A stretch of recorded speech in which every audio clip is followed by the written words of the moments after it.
ఆదికాండము 44వ అధ్యాయము. యోసేపు ఆ మనుషుల గొనెలు పట్టినంత ఆహార పదార్థములతో వాటిని నింపి ఎవరి రూకలు వారి గోనె మూతలో పెట్టమనియు, కనిష్ఠుని గోనె మూతిలో తన వెండి గిన్నెను అతని ధాన్యపు రూకలను పెట్టమనియు తన గృహ నిర్వాహకునికి ఆజ్ఞాపింపగా, యోసేపు చెప్పిన మాట చొప్పున అతడు చేసెను. తెల్లవారినప్పుడు ఆ మనుష్యులు తమ గాడిదలతో కూడా పంపివేయబడిరి. వారు ఆ పట్టణము నుండి బయలుదేరి ఎంతో దూరము వెళ్ళక మునుపు యోసేపు తన గృహ నిర్వాహకుని చూచి, నీవు లేచి ఆ మనుషుల వెంటబడి వెళ్ళి వారిని కలుసుకొని, మీరు మేలుకు కీడు చేయనేలా? దేనితో నా ప్రభువు పానము చేయునో, దేని వలన అతడు శకునములను చూచునో అది ఇదే కదా.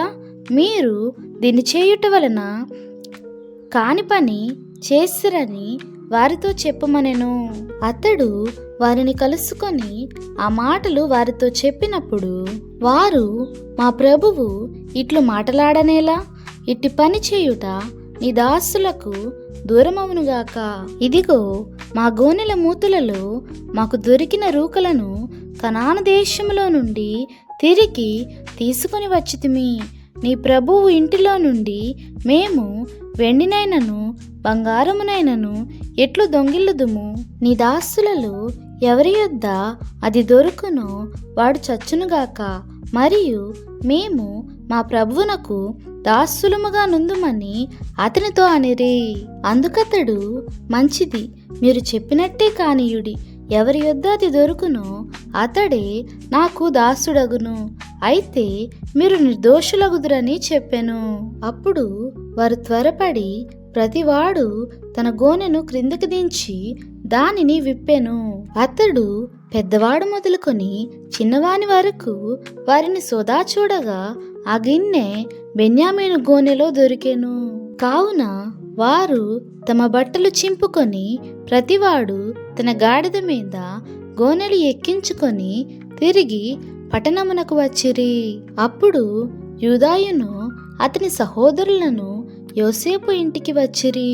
అతడింకా అక్కడనే ఉండెను గనుక వారు అతని ఎదుట నేలను సాగిలపడిరి. అప్పుడు యోసేపు, మీరు చేసిన ఈ పని ఏమిటి? నా వంటి మనుష్యుడు శకునము చూచి తెలుసుకొనెనని మీకు తెలియదా అని వారితో అనగా, యూదా ఇట్ల నేను ఏలిన వారితో ఏమి చెప్పగలము? ఏమందుము? మేము నిర్దోషులమని ఎట్లు కనపరచగలము? దేవుడే నీ దాసుల నేరము కనుగొనెను. ఇదిగో, మేమును ఎవని యొద్ద ఆ గిన్నె దొరికెనో వాడును ఏలిన వారికి దాసుల మగుదుమనెను. అందుకతడు, అట్లు చేయుట నాకు దూరమవునుగాక. ఎవని చేతిలో ఆ గిన్నె దొరికెనో వాడే నాకు దాసుడుగా నుండును. మీరు మీ తండ్రి యొద్దకు సమాధానముగా వెళ్ళుడని చెప్పగా, యూదా అతని సమీపించి, ఏలినవాడా, ఒక మనవి, ఒక మాట ఏలిన వారితో తమ దాసుని చెప్పుకొననిమ్ము. తమ కోపము తమ దాసుని మీద రవులుకొననీయకుము. తమరు ఫరో అంత వారు గదా.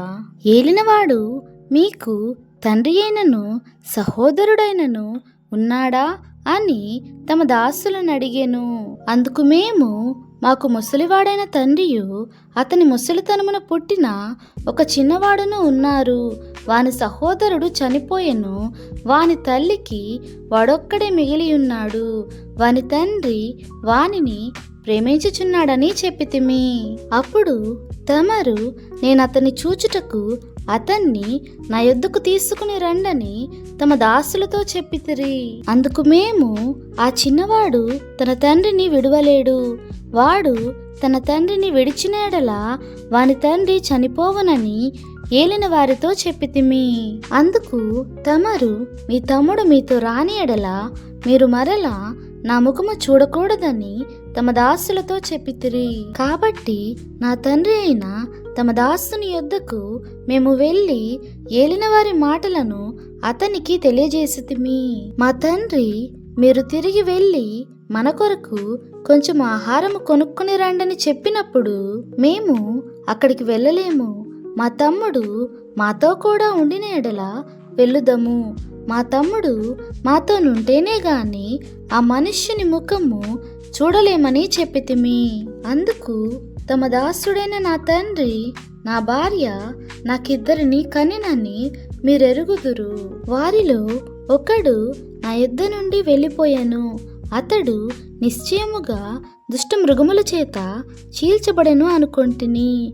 అప్పటి నుండి అతడు నాకు కనబడలేదు. మీరు నా ఎదుట నుండి ఇతన్ని తీసుకుని పోయిన తరువాత ఇతనికి హాని సంభవించిన ఎడల నెరసిన వెంట్రుకలు గల నన్ను మృతుల లోకంలోనికి దుఃఖముతో దిగిపోవునట్లు చేయుదురని మాతో చెప్పెను. కావున తమ దాసుడైన నా తండ్రి యొద్దకు నేను వెళ్ళినప్పుడు ఈ చిన్నవాడు మా యొద్ద లేని ఎడల అతని ప్రాణము ఇతని ప్రాణంతో పెనవేసుకొని ఉన్నది గనుక ఈ చిన్నవాడు మా యొద్ద లేకపోవుట అతడు చూడగానే చనిపోవును.